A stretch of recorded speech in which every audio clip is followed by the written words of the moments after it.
Got into riding dirt bikes as a kid and rode for probably 4 or 5 years.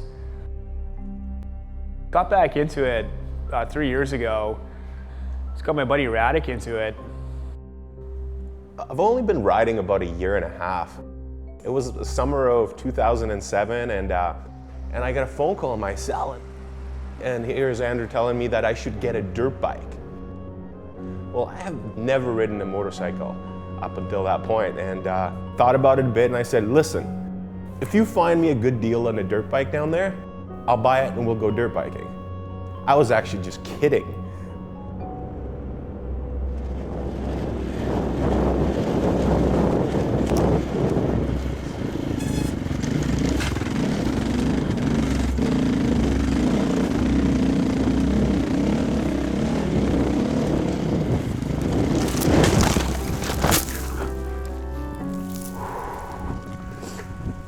Woo!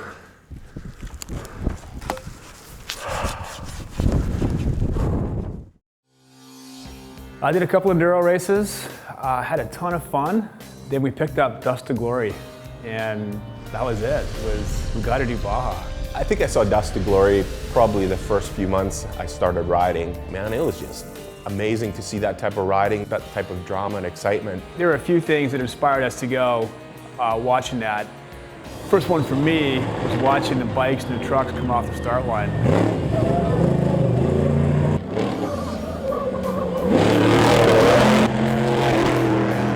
Mayhem, just hitting the streets and through downtown Ensenada, and however fast you're going, crazy. Second thing was watching the guys like Johnny Campbell and Mouse McCoy just ripping through the desert in the middle of the night, stars everywhere, nobody around. It had this magical feeling almost. But when it was over, you know, it was just something, to me, it was something that other people did. By no means did I ever think that I would be doing that. Well, it's November 7th and we leave for the Baja November 8th. So that's tomorrow. This is our to-do list. This is our done list. The kind packs, those are in, that's done. Most of this stuff got completed just yesterday. That's all there's left to do. Radic and I pretty much decided on our own that we were gonna do this. And we weren't really 100% serious about it, but things started to happen. They started to fall into place. About what, 2 months ago, we finally said, all right, let's do it. We entered the race and went on baja.net, made a post, said, hey, we're coming down and we're gonna be doing 100 miles an hour through the whoops. Yeah, right. Okay. Are you kidding? Wow.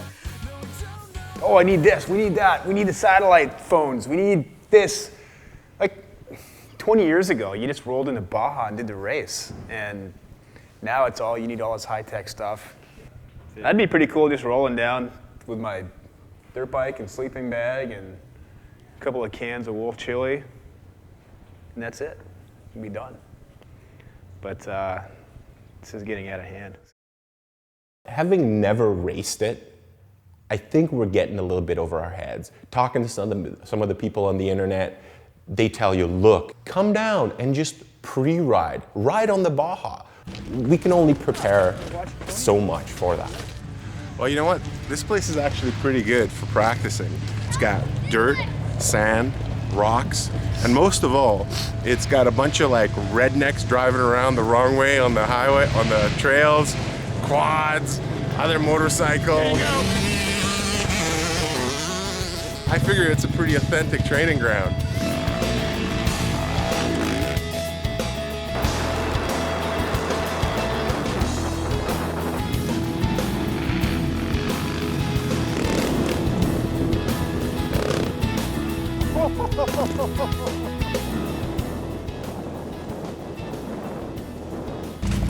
That's 12 hours to drive my Land Cruiser from Calgary. 2 hours to do 100 miles an hour in the flats. I think I'm ready for Baja. The lack of knowledge about the Baja is really is really a challenge. You know, we have our map and we've planned out, okay, I'm gonna ride this section and you're gonna ride this section and then we're gonna swap out. But never having ridden that course before, we don't know how long those sections are going to take us to ride. This part over here apparently is the shittiest roads. See the whoops along this road. See these discoloration between dark, light, dark, light, dark, light, dark, light, dark, light. Those are the whoops, and it goes on for, it's like 60 miles of whoops. At one section, you can be riding down the Salt Bag, cruising at 80 miles an hour, and then you could be riding through this 100 miles an hour at 50 miles an hour. So there's this difference of terrain that we can't account for because we've never been there before. As far as who are we going to talk to around here, there's not a whole lot of people that have done Baja locally. I was talking to this one guy that actually raced the Baja 1000, and this was finally a guy that had done it, and I was excited because I wanted to pick his brain. And I started asking questions, you know, do I need a sat phone? Do I need radios? You know, how hard is it to find the trail? And he starts telling me, you know, you don't need anything, man. You just, you know, when I did it, he says, I just got on my bike and ripped my section and I could totally find out which way to go. And I thought, wow, all right, that makes it easy, you know, that must be all right. And then he goes, oh, wait, when I did it, I had a radio in my helmet and the chase chopper behind me was telling me where to go. So I thought, okay, buddy, it's a little bit different. We're gonna roll a little different. We can't find the registration for the 525. That's the bike that we're gonna be racing. We could try to scam that out. Did you have to bring your original registration for last time? Yeah, I had that registration paper. The problem is we can't import it into Mexico for the race if we don't have the registration. Big problem. No, this is the motorcycle registration. It's not like that other one, but it has the dude's name on it and a customer's signature, your signature. It's different than that other one, that official looking one. They won't know these.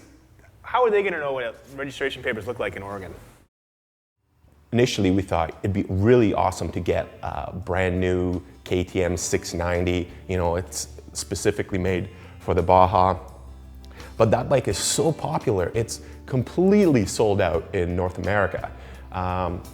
Talking to a few people, it seems that the 525 is really the proven platform. It's been raced down there. So we started building this thing out. It's the bike I learned to ride on. So I rode the clutch all the time. I couldn't figure out how to go uphill. So it was completely beat. I took it into the guys at No Limits in Squamish. They looked at it and they just shook their head. They said, man, almost everything on this bike is toast. What we ended up changing is we got a 540 big bore kit in it, Supermoto cam, MX carburetor, new clutch, pretty cool HT racing, oil coolers, you know, new bearings, new bushing. Some of these bolts you normally don't call for Loctite, but since the boys are going to do the 1000, we're going to take some precautions and Loctite as much as we can so they don't have any issues of anything rattling loose. The forks were completely redone by the guys at Rider's Edge Suspension. Ian McKill came down here.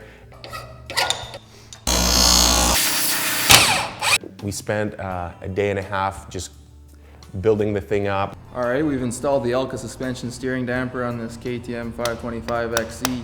It's going to allow our racers in the Baja to ride for long periods of time with less rider fatigue and greater safety and comfort.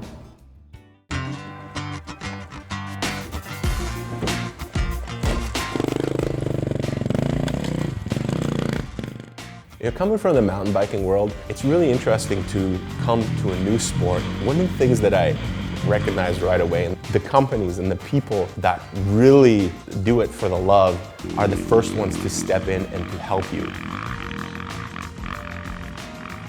This bike feels a lot better than the last time. I find it on some of those bigger holes, I had to be concerned before because if I came in with my front end into it, it would completely bottom out. And my hands would basically collapse against the front end, and now I can just smash into the front of that the takeoff there, and it's What I'd like to perfectly do fine. is make a significant adjustment that's a whole bunch firmer, and then have you ride it and see you think of a firmer feel. Yeah. Because it's real easy to fine tune once we kind of bracket what it is we're trying to do. So let's make some big adjustments, and when we make those adjustments, you got to go out there and ride fast, but keep in the back of your mind that you know, the bike's going to handle different. So. You know, Baja has been, it's legend. It's been talked about and done for, you know, 30, 40 years. It's the holy grail of off-road racing. People's reactions when, say, we're doing Baja is people kind of look up and raise their eyebrow. Really? God, I've always wanted to do that. You know, I think everybody talks about doing the Baja. You watch the movies and you're excited about it. You talk about it as if it's your dream, and for most people that always remains a dream. This trip means a lot to me from a goal perspective. You've got certain things in your life that you want to achieve and that you want to do and that you want to experience. Like riding the Baja. For me, those are the experiences that I remember in life. You know, you can live your life every day, getting in your car and driving to work, and life's pretty boring. When you reach out and actually look for that adventure and go do it, it's a pretty good feeling. And I don't think a lot of people put that time and effort into chasing that adventure in their life like they should. No, we didn't make it all the way, man.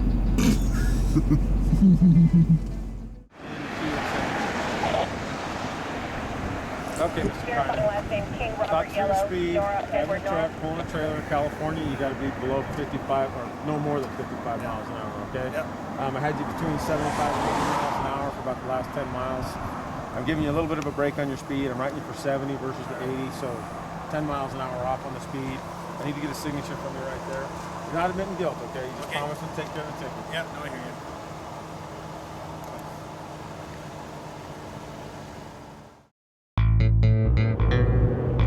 The whole ride down, we were thinking about how hard or how easy it's going to be. But we had no idea of what the terrain was like, how long it was going to take us, just because we've never ridden here before. Sun's coming up. Beautiful morning here down in Baja. Getting ready to go film some whoops with the boys. Get the bikes loaded up. Getting some gas. It should be all right for the rest of the day.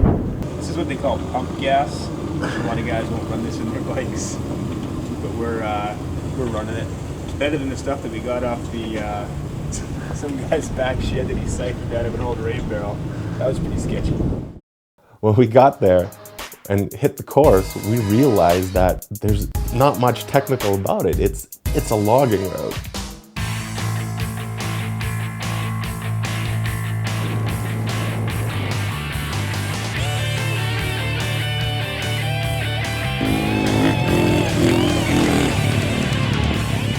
Jumped on the course just outside of San Felipe. And we're ripping along as fast as we can, and we're looking at each other thinking, this is going to be totally easy.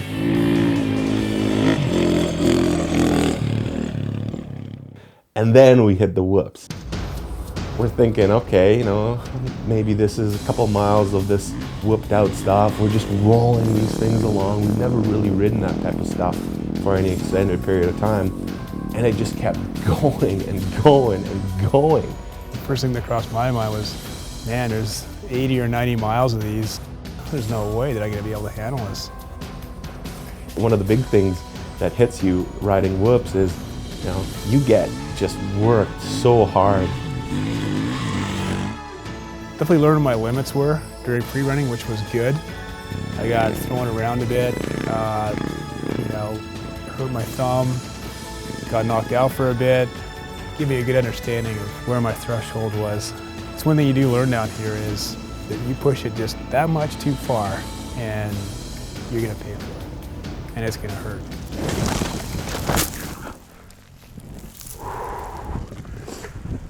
Woo! Yeah, the best thing about riding down here in Baja and in this desert climate and style of riding is you're out there and you're alone. And it really is a world apart from, you know, from back home. It's It's pretty quiet out here. It's wide open, just a sense of freedom. It's almost like stepping back in time. As a result, we had a couple of pretty good adventures of running out of gas, getting lost. But we'll be relying on you to get your own gas supply then, right? Okay, so it's all going to depend on whether or not you can even get gas where you're at now, right?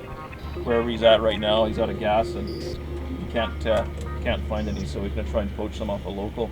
My first pre-ride of the Baja was probably my best experience. I just went out by myself in the afternoon. I didn't know where I was going. I just had GPS and a map. I was riding along and I really didn't know where I was. I was totally low on gas and I was trying to make it to this one little town. I finally made it there and asked some people around to get some gas, and they told me that the gas station is another 30 miles up the road. And I found this one guy. He had some barrels of gas in his backyard. And I guess it's a pretty common thing there. You just pull up and a guy comes out, grabs a little gallon milk jug, siphons gas out of his barrel, and sells it to you for some pesos, and you know, you're on your way. Like that? Yeah. That's it.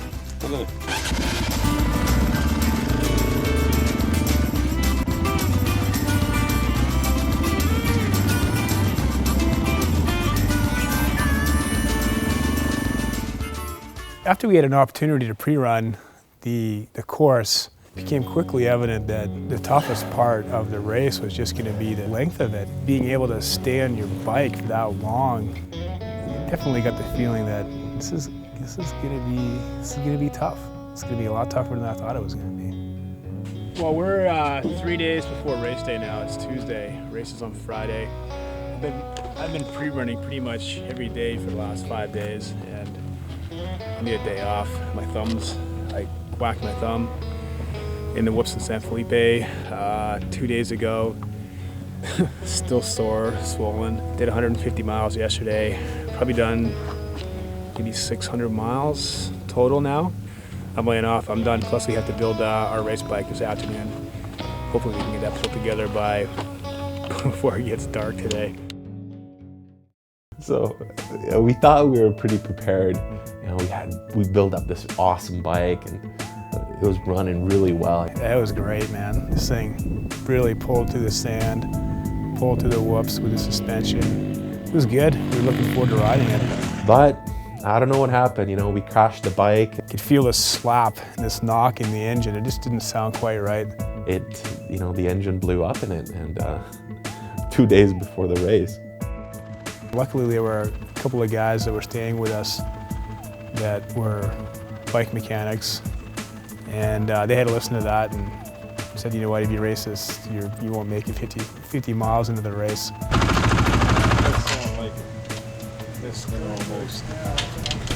So we spent 2 days tearing down the 525 and swapping everything over to the 450. Did a little bit of modification to the crown, so our steering dampener is going to fit. Just filing it down to it's hitting right here, so I think I'll do it. Suspension, Lights, steering stabilizer, electrical, all the plastics, because they already had all the decals and numbering on them. e-tracking system, sprockets, tires, rims. It was tough. I didn't think we were going to get it done. Well, we can take a look at that in the morning. We can't really see right now. So let's start up.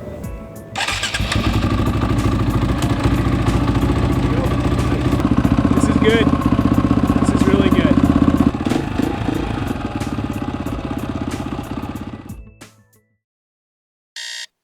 I got up early Wednesday morning around 6 a.m. to jump back on the tools to just, you know, finish up some loose ends, and quickly realized that we weren't even close.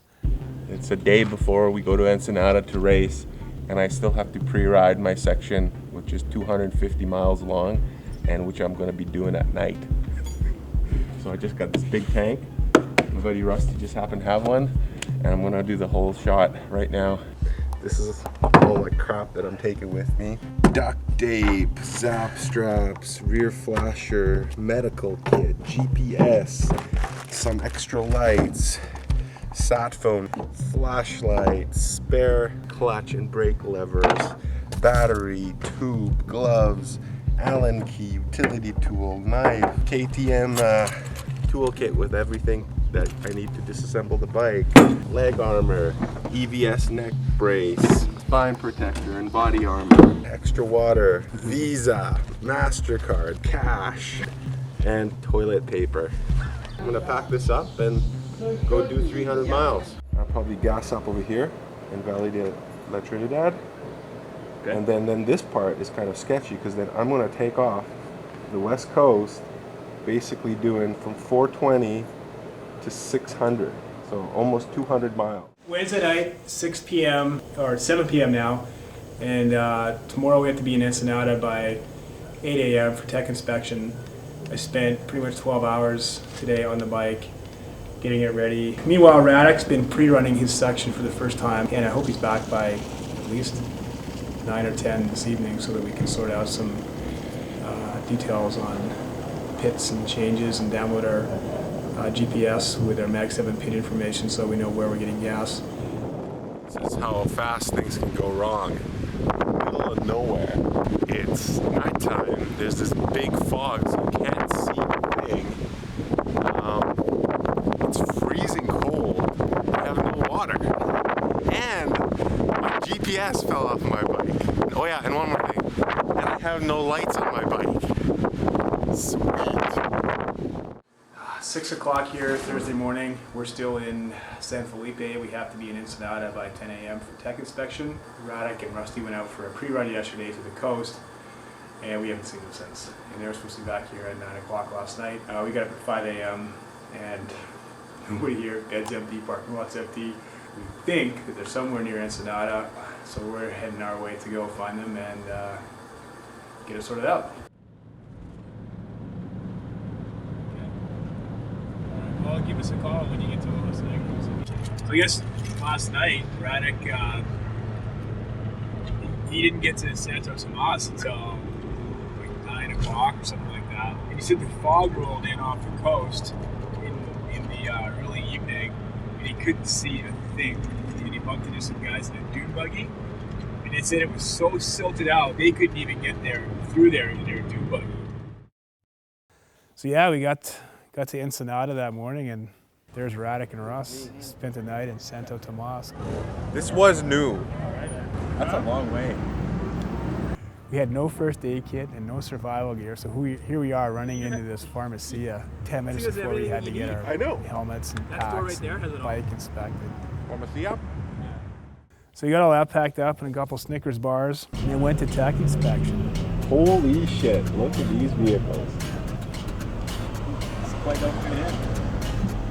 I thought we were just showing up to some like grassroots event, man. This is like insane. It was a gong show, man. There was people everywhere. Park over there. Over there? Yeah. Okay. It was fun to see and fun to watch, but we didn't realize how long it was going to take. Going to get registered, there's a lineup, 2 hours long. I'd rather be racing than standing in line. I'm kind of tired from waiting in line. Then we had to head over to bike inspection. I was a little bit worried we may have some issues getting through tech inspection with the bike just because we prepped it at the last minute. You reserve the right to pound your bike if it fails inspection. We were so worried about the inspection. The guy didn't even check what's in our medical kit or anything like that. The most important part was that the bike had a score sticker on it. It's good. No problem. It was pretty stressful getting to the start line. There's so much stuff that you have to organize and put up just trying to get there. Just all the little details that you have to get done and take care of. You're stressed out, you're tired. And that manifested itself into a couple of blow-ups on the team here. Goddamn bike! People freaking out and You said you were coming back. stressing out and You said you were going to check it out. flipping out and tweaking. And Listen, okay, we're coming over. Let's go. it got pretty hairy there for a couple of moments. Radek, you can't go off on us or me, right? because we didn't show up there. Well, it just was like, I was just like, it's right there, man. It's right there. And yeah, right there was there the last time too, and we got lost. It's a total shit show. Just trying to organize it all, and it actually might be a relief to get on the bike and ride, because you got only a single focus, and you're not trying to run around and coordinate, and you just get on your bike and you ride. I'm looking forward to it, actually. We had a rough plan from just looking at the map back in Canada. And when we got out there, we changed our drop-off points a little bit, but ETA not that much, our original plan came pretty 5 to close. 6 hours, so I'd say noon. All right, so everybody's cool with the plan? We're all good? Rocking. You guys are staying? I'm leaving. Race mile 190, I want some beer. No way, you get some beer at Race Mile 420 after those whoops, man.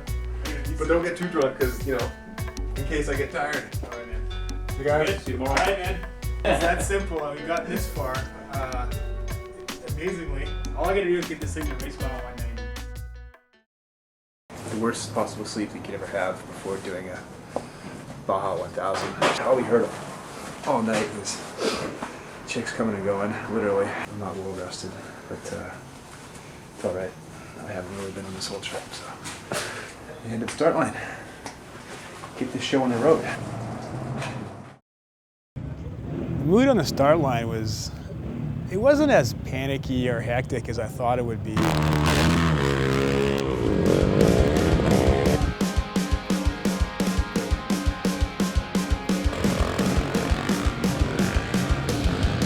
you feeling nervous? Well, I was until I met the Aussie guy who was out drinking all night. I don't know, I haven't pre-ridden the first 40 miles of the course yet, so I'm going to be navigating it by myself because I'll be stuck in the wheel to keep up to the guys ahead of me. Cool thing was this guy Coco, who, if any of you have watched Dust to Glory, they profiled him and his little ranch out in the middle of the desert. He was at the start line slapping stickers on everybody's bike. And then they waved the flag and I was off. Basically just pinned the throttle and took the corner and headed out of town. They had it pretty well marked, but I really wasn't sure where I was supposed to be going, so I was a bit cautious. Definitely didn't pin it as hard as I could or should have. Sitting here at Race Mile 190, waiting for Andrew to come in. The top 4 guys, they already came through. They were going super fast. You know when they're coming through when you see the chopper first, because that's their chase vehicle. I think he's about less than an hour away, so I'm gonna start getting ready. Well, I got some Montezuma's Revenge.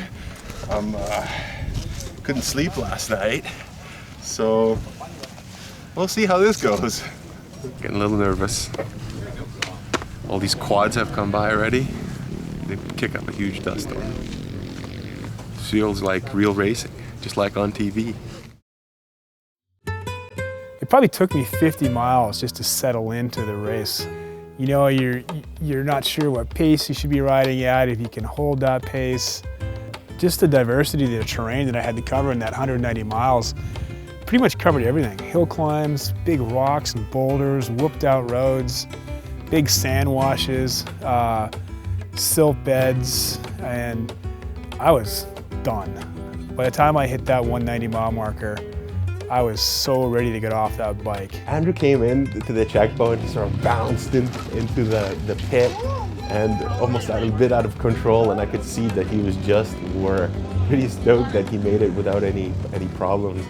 Oh, I've never been happy to see a Canadian flag.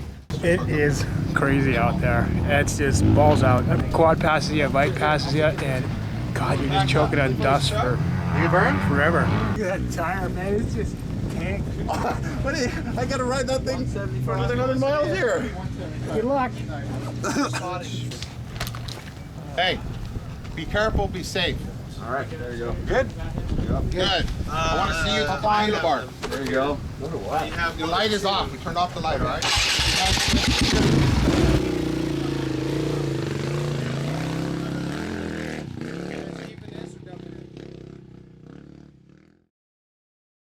You want to pace yourself because people keep telling you, pre-ride at 65% of your speed and then race at 85% of your speed. That's great when you're sitting on the sidelines or if you have that discipline, but when you're finally on the course, you're ripping along and you start to taste some dust from the guy in front of you.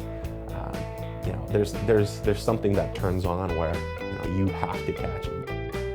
I think the first section, when I first got on that bike, I was just so excited. I was super fresh. I was on the salt flats, just fully pinned as fast as the bike could go, and then finally get into the technical section, catching some guys, being on his tail and in his dust. And I knew there was rocks everywhere. I knew there was turns. I knew there was stuff all over the place that could take me out, but I just pinned it. For about 15 seconds, I was completely blind. Finally, I pull out of that dust cloud right beside him. I was just completely pumped to just pass him that way. And after that, never saw him again.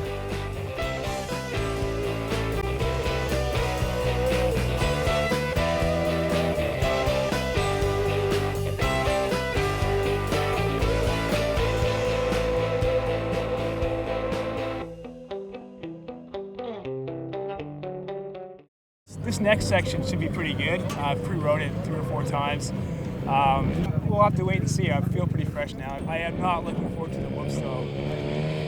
You should actually be expecting him at any point here. He swapped out about an hour and 40 minutes ago, and his pre-running pace was probably an hour 45, hour 50. We want to make sure that we get as far as ahead of the trophy trucks as possible. We do not want to get caught behind those guys. Okay, so you could be here any minute then. When I got to the checkpoint after my first section, I was pretty exhilarated. I think I went about 20 minutes faster on that run than my pre-run.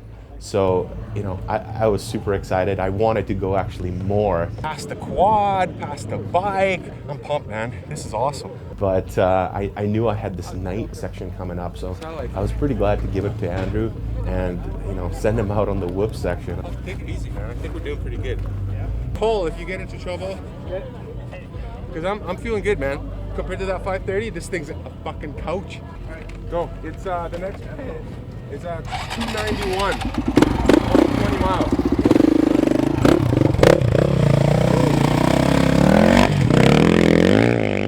Well, the next section, it's all the way down for about 70 miles. It's firewood. You're going balls out.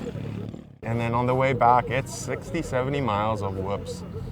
It's his last section, so we agreed that he can just give it his all, and hopefully he can just wear himself out and pass the bike to me for the final 200 miles night ride. I tried to do this section as fast as I could, just to give him as much light as I could, but he is going to get caught in the dark and hopefully ahead of the trucks. Riding at night is a totally different experience and skill set than ripping it up during the day. You're always wondering, man, am I on the right course here? Because there's roads everywhere. And then you come across, almost look like this oasis in the middle of the desert at night. And then once you got through that, you kind of back on your own again, just out there in the middle of the dark. And then I felt this like vibration through my bones of this massive rumbling. And you're like, uh-oh. And you're a shadow. You can see your own shadow in the lights of these trucks 30, 40 feet ahead of you, and you're going, holy smokes, these guys are coming down quick.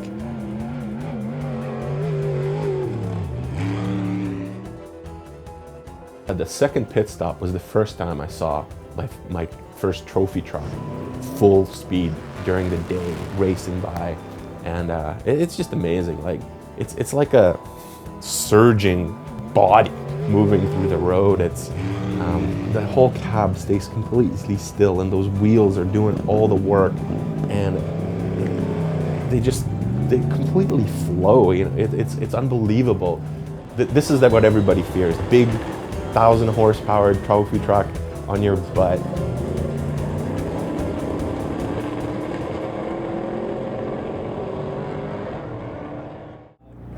Seven o'clock? Quarter to 6. Quarter to 6? In about half an hour, the top bikes are finishing. And we're waiting for a rider still 220 miles from the finish line. His satellite tracking GPS unit is malfunctioning, because the last reported position is at the spot where I handed the bike off to him. Tried to call in some of the pits. They do recall him crossing pit 7 3 hours ago, but since then, one of the tough things is that the trucks will be coming through any moment now, so they have caught us in the middle of the night.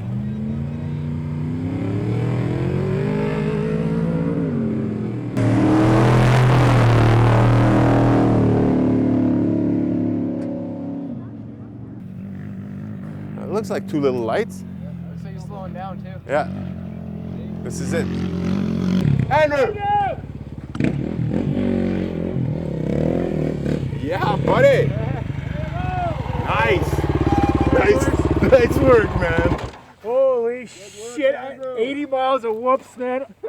They just never ended. It's absolute mayhem out there now. Going through the whoops north of San Felipe, the sun was going down, it was okay. It's the only guy out there. All of a sudden, it just started getting dark. Out of nowhere, just these people and fires and hanging out, drinking beer, cheering you on, and like booby traps. It's getting pretty crazy out there, man. You know, waiting for Andrew at the pits, we met some guys from another truck race team. Mike Childers was there with his whole crew. Mike's won the overall, I think, twice now. And we're just shooting shit, having a good time. Finally, Andrew rolls in. At that point in the day, I'd been on the bike for 10 hours, and I was done. I wasn't even able to really think of what needed to be done. We had to change the tires, change the brakes. Topped up the oil, filter change. Put on the lights, a bunch of things like that. Mike just jumps in there, starts barking orders, starts wrenching on stuff. Give me a 10 mil here. Screwdriver, guys. Hey, get that tire switched off. Put a new wheel on, because that rotor's bent and it's pushing the pad out. That's probably what burned up your first brake. Oh, this brake is screwed. We gotta change the brake out. Whole new rotor. Whole new caliper, Yeah. Spread the pads in the flat. It'll be easier to go. Anybody check the oil on this thing? Somebody want to check the oil? ATM's burn oil. It was great, man. Just taking charge and getting stuff done. And he's got his whole pit crew in there. They're wrenching on stuff. They're getting the call on the radio. Come on, let's go, let's go. He's still there right till the last second. Yeah, Barry, we're all here at the end. Over here helping these biker guys here. It's great to see that the heroes in the sport never forget where they came from. That's one of the cool things about the Baja that I noticed, that once you're riding, once you're racing, everybody will help you as much as they can so you get to the finish line.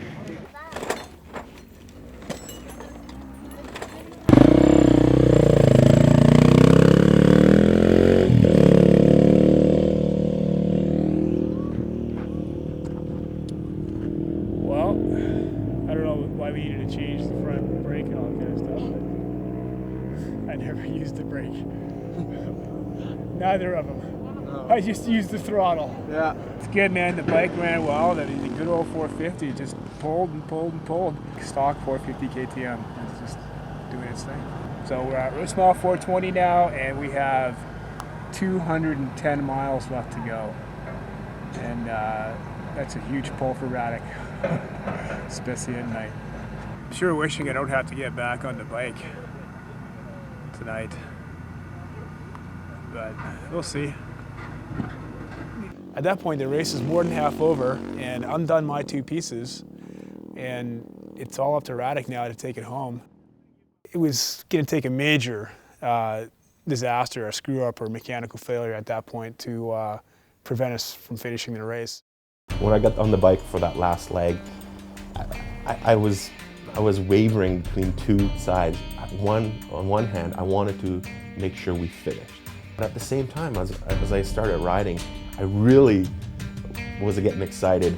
And it gets amplified when you're riding at night, because all you got is this light in front of you. You can't see anything beside you. You're just strictly focused on what's in front of you.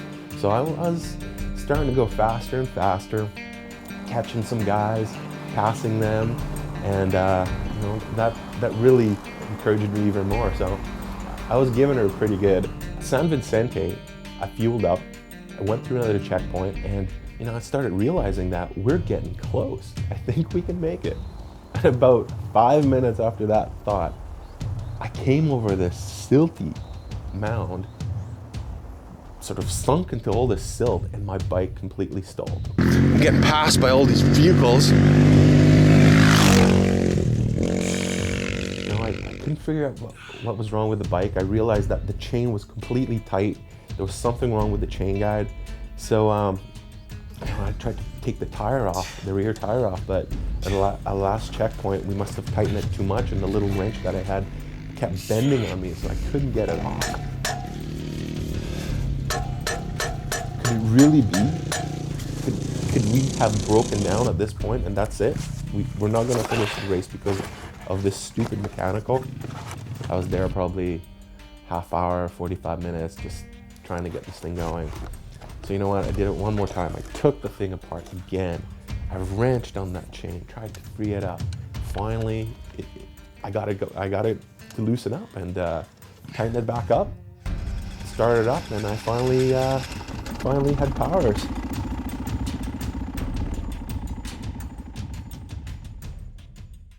After that pit, Carl and I headed back into Ensenada to hook up with the rest of the chase crew who were tracking the bike online. He was definitely moving slow, slower than we had expected, but everybody was through that section of the course. Those guys ahead of us? So we hung around the hotel room until we figured that he was within probably 40-45 minutes of the finish and rolled down to the finish line.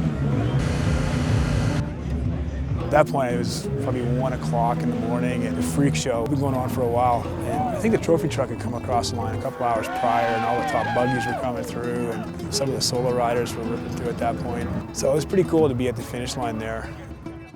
Crossed the road at Ojos Negros and started riding the section I hadn't pre-rode before, which was, the last 50 miles back to Ensenada.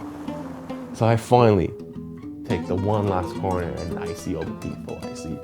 I see the finish line, and at that point I was pretty happy. Radic rolls through, just like this kind of like putt putt putt. Like, where am I? Like, is this the finish? Relentless, man. Right to the last mile. In the fog, you can't see anything. I almost went down like 50 feet. 10 times. 10 times. Roll in there, guys are taking pictures. Sailfish comes up, shakes your hand. Great job. Yeah, thanks. Congratulations. Been a long ride. Running to all my buddies, start telling the stories, and Kids came giving each other high fives. No, stop. So I stop in front of them. They're going, go this way, down to some alley. They run behind me, they grab my lights, rip off some shit off my backpack. They tried to jack you. It was awesome. As far as life experiences, this is a big accomplishment, and the challenge isn't just racing the dirt bike. It's listening to all the people saying how hard it is, how impossible it is, and still planning to do it, and then actually accomplishing it. It's true, man. Just because of the experience you have along the way, and the near misses and the mishaps and the potential for disaster, it's such a rush. And then to come off that high and just settle back into this life of monotony, I don't know, it just definitely leaves you looking for something else and what the next biggest challenge is, that's for sure.